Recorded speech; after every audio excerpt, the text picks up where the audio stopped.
সাম্প্রতিক সময়ে নির্বাচন ব্যবস্থা সংস্কার কমিশনের প্রধান বদিউল আলম মজুমদারের দেয়া বক্তব্য এবং আওয়ামী লীগকে রাজনীতি থেকে 10 বছর দূরে রাখার বিষয়ে তীব্র নিন্দা ও প্রতিবাদ জানিয়ে বিবৃতি দিয়েছেন আওয়ামী লীগের যুগ্ম সম্পাদক মোহাম্মদ মাহবুব আলম হানিফ এবং একই সঙ্গে তিনি এ ধরনের অপতৎপরতা থেকে দূরে থাকার জন্য সংশ্লিষ্ট সকলের প্রতি আহ্বান জানান। 26 সেপ্টেম্বর বৃহস্পতিবার আওয়ামী লীগের যুগ্ম সম্পাদক মোহাম্মদ হানিফের প্রেস সচিব মোহাম্মদ তরিকুল ইসলাম টুটুলের স্বাক্ষরিত এক প্রেস বিজ্ঞপ্তিতে এই কথা জানানো হয়।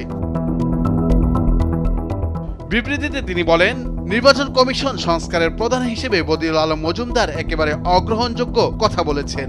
উনি একদিকে গণতন্ত্রের কথা বলছেন, আবার আওয়ামী লীগের মতো ঐতিহ্যবাহী বৃহৎ শক্তিশালী রাজনৈতিক দল, যে দলের নেতৃত্বে দেশ স্বাধীন হয়েছে, দেশের সমস্ত উন্নয়ন অগ্রযাত্রা মর্যাদা যে দলের হাত ধরে, সেই দলকে নির্বাচনের বাইরে রেখে নির্বাচনের কথা বলছেন, যেটা একেবারে অগ্রহণযোগ্য এবং অযৌক্তিক।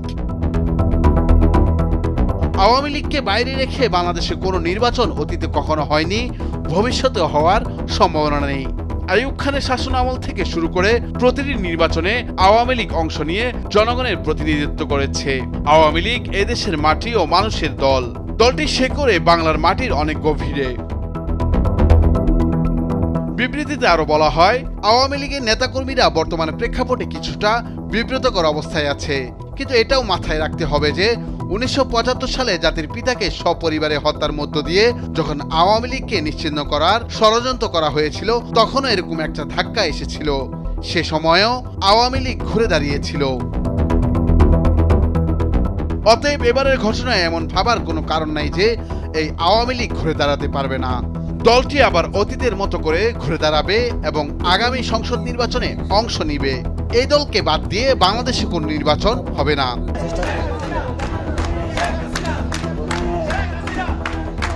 বাংলাদেশে আগামী ১.৫ বছরের মধ্যে নির্বাচন হওয়া উচিত বলে সেনাপ্রধান যে মন্তব্য করেছেন, তাতে সন্তোষ প্রকাশ করেছেন সাবেক প্রধানমন্ত্রী শেখ হাসিনার পুত্র ও উপদেষ্টা Sajeeb Wazed Joy.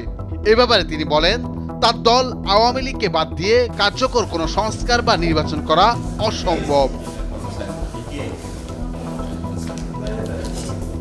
Rule Afsar, news desk, ভোরের কাগজ।